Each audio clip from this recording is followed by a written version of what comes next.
Oh my gosh. uh, Hi, everybody, whoever is out there, because I can't see you, so that's makes super weird and uncomfortable for me because I'm used to talking to you all face to face, and that is not happening anymore because we're still in the middle of a pandemic. So, a lot of people have said and stated how brave we are, how brave the Constructivists are to be doing a season announcement in the middle of July, which is actually quite late for us. um, but you know, the last time we met, we were performing the Nether, which was an amazing show if you got to see it. And we ended up getting shut down early because of COVID, which was incredibly sad. And since that time, we've, much like the rest of you, been on lockdown, been through a slight reopening. Many of us became stay-at-home parent teachers, myself included. And so we've been trying to figure out our best foot forward and really one foot in front of the other in it, because that's really all that we can do. So when we approached this season, and you know, to be perfectly honest, I started out with some really big plans. I started out with some really massive, if you remember last season, you know, looking back on it in retrospect, it was an incredibly massive season between the God of Hell and the Nether. Two wonderful shows, but I mean, incredibly massive. Our team did a wonderful job with both, and both teams of actors and artists just did so proud. We're not going to be able to do that this year. I think that that's clear for everybody. So again, when thinking about this season and trying to navigate this season, we wanted to continue bringing art to the community, but we're facing challenges, and we want to do things in the way that everyone has come to expect from us. We pride ourselves on striving for as excellent of work as we can possibly bring to the community. And so we want to do things that reflect our aesthetic, our strive for excellence. But we also have to be safe. This COVID-19, this pandemic, has proven itself to be incredibly deadly. And we keep seeing news about rates still going up, and deaths still going up. And we, as much as we want to create art, we still have to be careful and make sure that our artists are safe, and our audiences are safe. So that being said, oh, by the way, there will be a question and answer session at the end. If you are on YouTube, you should be able to, on this live video, be able to type something into the chat section, which should be to the right of your screen. If that's not available to you, you can also go to Facebook and send a message through our messenger on our page, and those messages will get to us as well. If neither of those work for you, you can email us and we will get back to you. You can always find us through our website at theconstructivist.org and get messages to us that way as well. And we are, we're open. So come and talk to us. Okay. So, season 3. The vast majority of this season is going to be online like this because we just don't have access to the information that would give us the go ahead to make us feel safe that we could do live events at least through the end of 2020. We also lost 2 of the venues that were most valuable to small non-equity theaters like ours, which is the Underground Collaborative, which if anybody has followed that news, Matt Kemple had to close that venue because of the pandemic, because we couldn't perform and we couldn't bring in audiences, and that's the way it is. So at least this time will give us time to work things out for future events, to perform live again. So without further ado, again, I keep talking. It's so annoying. Why don't you guys tell me to shut up? Because I can't hear you. Okay, so the first event of our season 3 is going to be, I'm going to do this in a very like LeVar Burton Reading Rainbow kind of style, if anybody knows who that is or what that means. Our first event of 2020, our season 3, will be Women Laughing Alone with Salad by Sheila Callahan. We are aiming for 4 days of online viewing at the end of September. This is just a reminder also that all of our programming is incredibly flexible, and we may have to shift dates and we may have to change things, and that's just the way that the season is going to be. We're going to do what's best for you and for our artists, and that's just the way it's going to have to be. But I am super excited about this one because I read this play maybe only about 3 years ago. It made me laugh out loud, and I have not forgotten it since.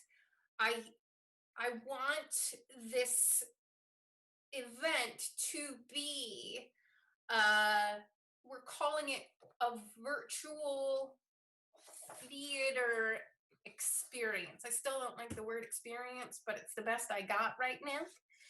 And so we're going to work with some awesome tech people, and everybody will be doing it through Zoom, but it's not going to be a straight reading. It's people will be memorized, people will be in costume, people will have lighting, it will have great sound. The only thing that we haven't determined yet is how live we can actually be. If you have worked with Zoom or haven't, sound can be a challenge. And again, we want to be as good as we can for you.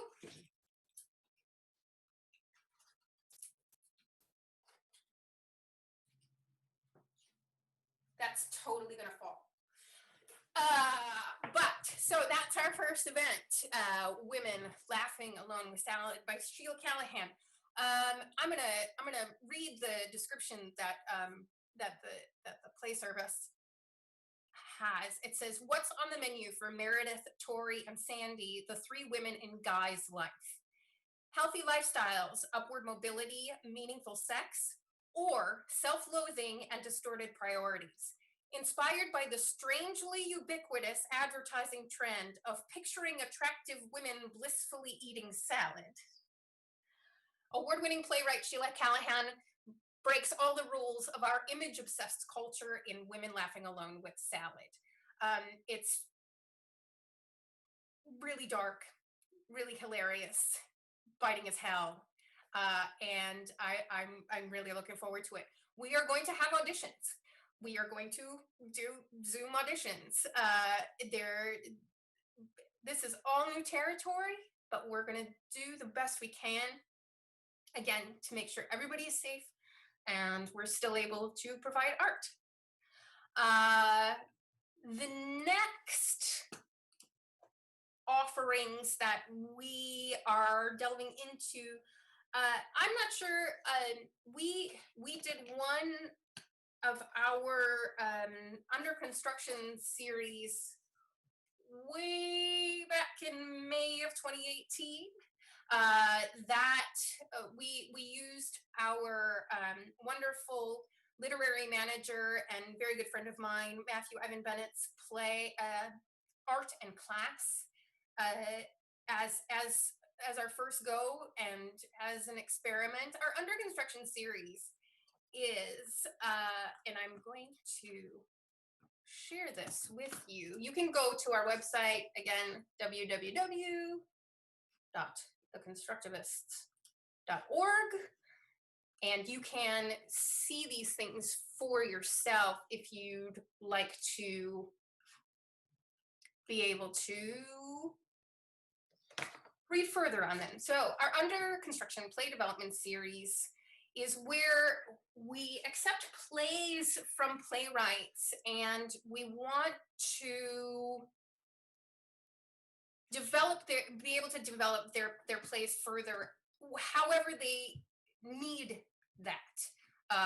They can be looking for an ending. They can be looking for just a read out loud and seeing what they catch and seeing what they don't, or scrap the whole thing, or whatever the playwright needs. We have a couple of contenders already, but we still are accepting plays. And so if you want to be a part of that series, we'll take you through a process and help you get unstuck, develop further, and do a live reading at the end. Our first reading, again, was Art in Class, and we had David Eduardo Guzman Estrada, Rob Schreiner, Solana Ramirez Garcia, Kurt Thompson, Dana Vetter, to go through that first iteration. And that play was actually developed. The idea came to mind here in Milwaukee. Matt and I were out to dinner one day, and he was telling me the story of something that was going on in Utah about a teacher being accused of showing pornography to her students, or to his students, and really what it was classic paintings. And so he developed this into a really great story. He took it all the way to the Great Plains Theater Festival. He was invited to be a playwright for that, and he's also had it a play-by-play at Pioneer Theater Company in Salt Lake City. So you can check that out. But also, we are wanting to get back to this series, find local talent, develop local talent, and go through our process with our great team to bring your play to light. Here's Matt's play. I'm sorry. I really like that painting. I really like it. So again, that's our under construction series. We're looking for that towards the end of the year. Actually, the two play series that we're looking at are kind of flexible as far as the scheduling is concerned, because one of the plays that we're looking at that I'm really kind of excited about, I think would be better in January, but that's between you and me. That's just between us. And so either before or after, then we will go with a virtual play reading and fundraiser. This particular play read, this will just be a straight play reading virtually through Zoom. we're hoping to give space to the Black, Indigenous, people of color, their community, to really give our space over to them and our utilities and our fan base to read, play, and keep focus on that community and their needs and their artistic process, and give them space here in Milwaukee.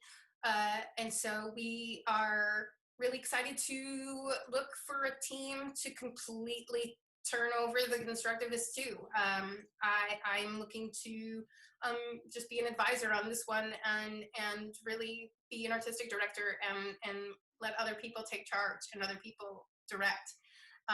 And so I'm very excited about that as well. This season, while it's, you know, sort of low key and sort of low key and really not as scaled as we're used to, we still want to keep working. We still want to keep our process going. And so trying to do the best we can to, oh man, see, I told you that was going to happen. I thought that. Really give space, really just give space to new playwrights and new processes and people in the community who need an established company to lend a hand, instead of, you know, people going out and forming their own, needing to have to start from the ground up, which is, I can tell you, very difficult. So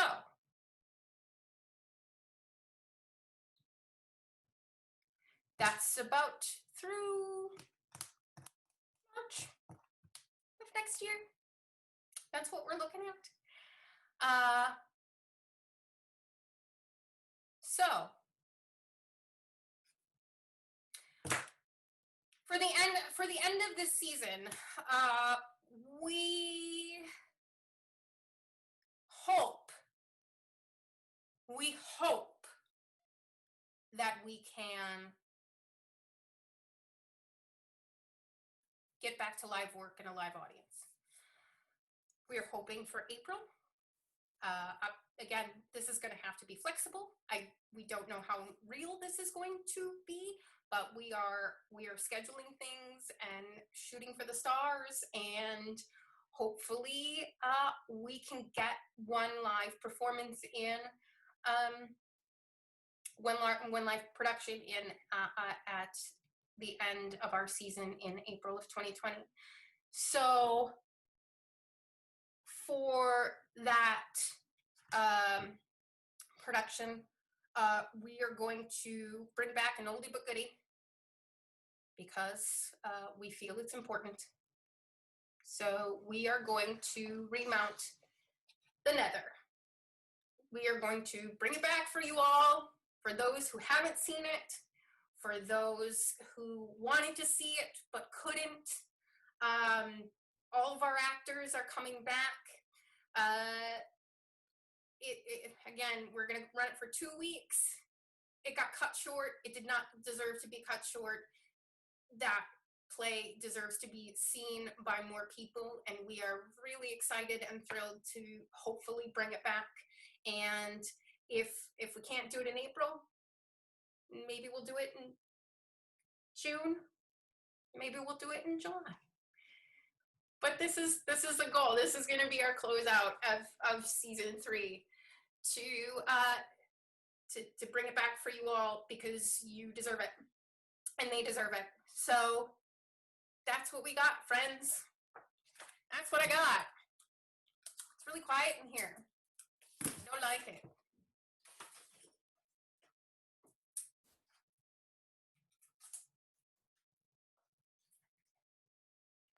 Stay Oh, you stay. Awesome. That's what you got, friends. That's what we got. I did it in 20 minutes, and I just feel kind of sad because I feel like I forgot something or short-sighted you or something. What else? Okay. Let's do some question and answer. You want to do some question and answer? You got some question and answer for me? If you have my phone number, you can text me. If you want to do it that way. I mean, you know, there's only a handful of people watching, which is really, that's about the size of people that are normally watching these season announcement things. So text me, put it in the chat thing over there, send a message on the Book of Face, and I'll answer stuff for you. Like, what do you need? What do you want? What you got? What else can I say? What else we got?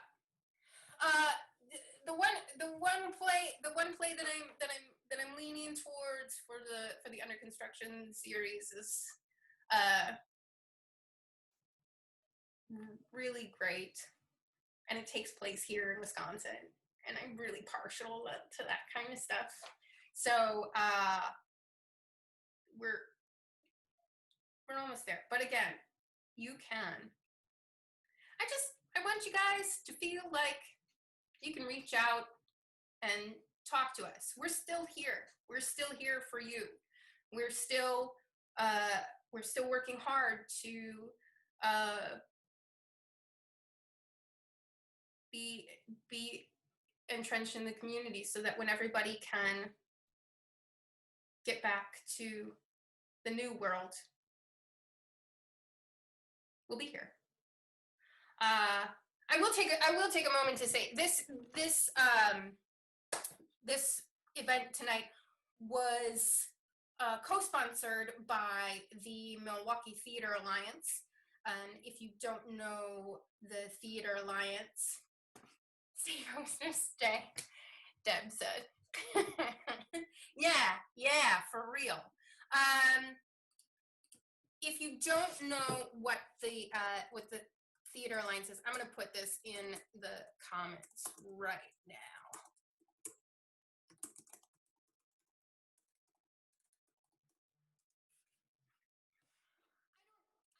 I don't know how much of you know, but I spent Wisconsin born. I don't even think I said who I was at the top of the thing. Oh my God, Jaimelyn Gray. How awful is that? Yikes! Why didn't you guys say anything to me? For God's sakes. When auditions will be for the first production? That is an excellent question, Emma. Yes, actually, I do. They will be. Now you're gonna make me pull up the calendar, and I'm gonna be like, oh, I don't know. Calendar. July 27th, Monday, July 27th, we will be having auditions for Women Laughing Alone with Salad. We're working on posting that right now. That'll be posted within the next couple of days. But I was going to say, the Milwaukee Theater Alliance, www.milwaukeetheateralliance.org is an organization that I helped co-found here in Milwaukee to amplify Milwaukee theater. It's about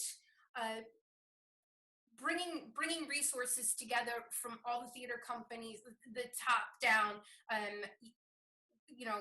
amplifying the work of the smaller theater companies and the amazing work that's being done down there, because not a lot of people still even know about the Constructivists that, we used to work out of the basement, and we might go back to another basement, just not the one basement that we were in. Because we really think that more people need to see more theater. We're a little biased because we love it, but more people need to see more theater. We need to get more funding for it. Theater is a public good. We want to work on public policy. We want to bring policies from Chicago, like Not in Our House, which is determined to stop abuse within the theater community, sexual, emotional, mental abuse within the theater community.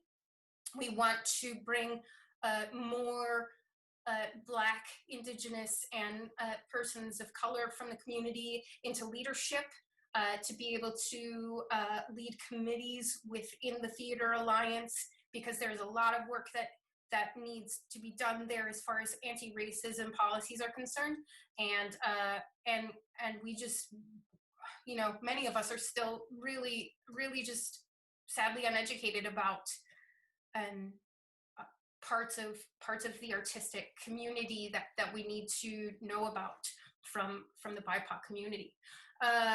And then what else are we trying to do? Oh, so many. Oh, we just spoke with representatives from POW, which is an organization to help families, or childcare and family care, meaning people with children and also taking care of elderly parents, to make the theater community a more inclusive community, a better support system, being able to take your child to rehearsal and there will be people there to watch them instead of struggling, turning down jobs.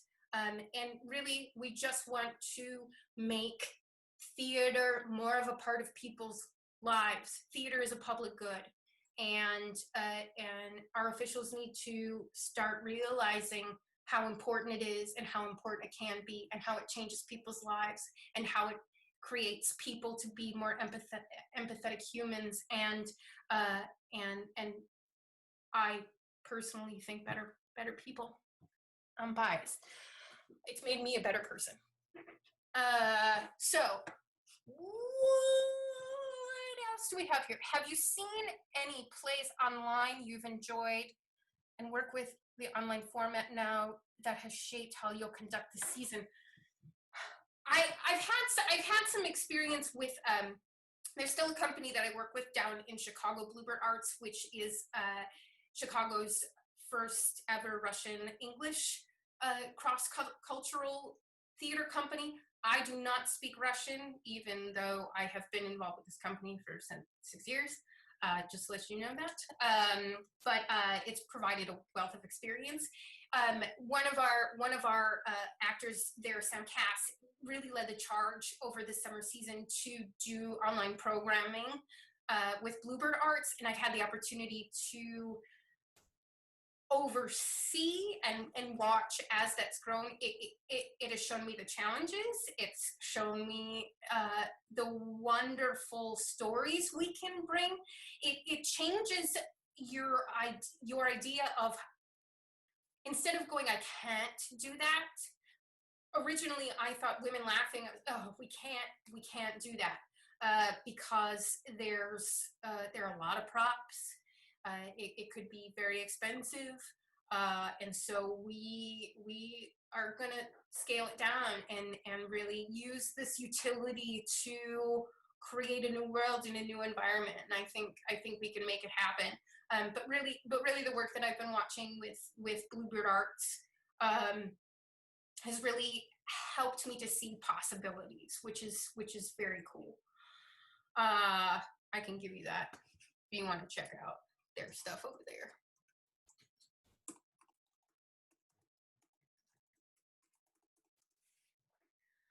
I'm excited that Deb is excited for next year.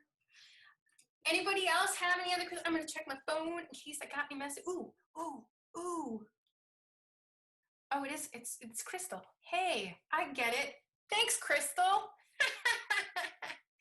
That's awesome. That's awesome. Yeah, I should have figured that out, but I'm a little slow on the uptake sometimes. I apologize. Yeah, it's gonna be a challenge. Zach's asking, what did I miss? Okay, Zach. Women laughing alone with salad. We're gonna do some under construction we're gonna do another straight play reading and fundraising for the Black, Indigenous, and people of color, that their important community to further the mission of awareness and giving space. And we're going to remount the nether because we can, because it's awesome. Props was never a problem, Rose said. Well, Rose moved to Chicago, and then it certainly became a problem because then we lost Rose, and then nobody was, and Simone was great. Simone did props for God of Hell, and then Simone got really busy, and so yeah, it's really difficult to find people to make a lot of props, but I appreciate it, and Rose, come back and work for us, and we'll talk. Anybody else? What was I talking about? I did the recap for Zach. That's this. So two main productions, 2 readings. We might have a few surprises. I'd really like to for you all to get to know our artists better. And there's a lot of marginalized members of the community that need more space, and I really want to use our platform. Again, we're called the Constructivists for a reason, because we believe that theater is constructive, and it takes passionate theater to make changes. That's what I believe, folks. So I don't know. I mean, it's 8:30. So I'm gonna have a drink here. Start the party. And yeah, so we're excited to try new things. This is all about trying new things. This is really an experiment. And I said we're going to have to be flexible this year. We want to be safe. We want to be healthy. We want to do good. We want to do things that are worthwhile and needed. So I don't know. I guess that's kind of it. Unless anybody else has anything else. Thanks, Matt. Cheers to you as well. So this is it. We'll have press releases. We'll start releasing things. As I said, we might have little events here and there. I just want to introduce people to more people. I just got a message on my phone. Somebody asked me if I've seen another reading, and I'm not, because I'm here with you all. So thank you so much. Thank you so much for joining me and the larger us of the Constructivists. I'm hoping to, one big thing you're excited to experiment with. I am really excited about the women laughing experiment. I'm interested to see where that's gonna go. We do have the potential that if it goes really well, we can extend and have more people join the party. But right now it's just going to be that one weekend. I think it'll be able to be seen around the clock, and then we're going to do a live event on that Saturday. And I'm hoping to get the playwright to do a Zoom thing to share with you all. I have hope. I always have hope. I don't know where it comes from, but it's there. We're going to look forward to 21, 22. Is that right? Oh, I'm so old. I've already got some ideas up here. I've already got a play that I'm really excited about for possibly Halloween time of next year. Don't tell anybody. Uh, just stay in touch with us. If you're not on our email list, join our email list. If you are not up on the social medias, the email list will work for you. If you like the social medias, we are on them. And we want you to come and find us. We want you to engage in conversation with us. If you want to help, we need it. And I'm looking forward to the future. That's all we can do. One foot in front of the other. Stay mentally healthy. Stay healthy. Do as best you can to take care of yourself and take care of those around you. And we're gonna get through this. I know you see my face, and it's like, I don't think that she actually believes it. I actually do. We're gonna get through this. Hold your loved ones tight, and keep in touch. And we'll do more of these things. I know everybody's like Zoom tired, but we'll do more of these things because I love you and I miss you. And I miss art. I miss live art. But we'll be okay. So if you need me, you know where to find me. I'm gonna check and see if I have any questions. Because people, you didn't see my question. 2021, baby. That's exactly right. Awesome. Okay. Thanks, yous, so much. Mwah, mwah, mwah, mwah, mwah. Be good. Be kind, please. And we'll talk to you more soon. Miss ya. See ya.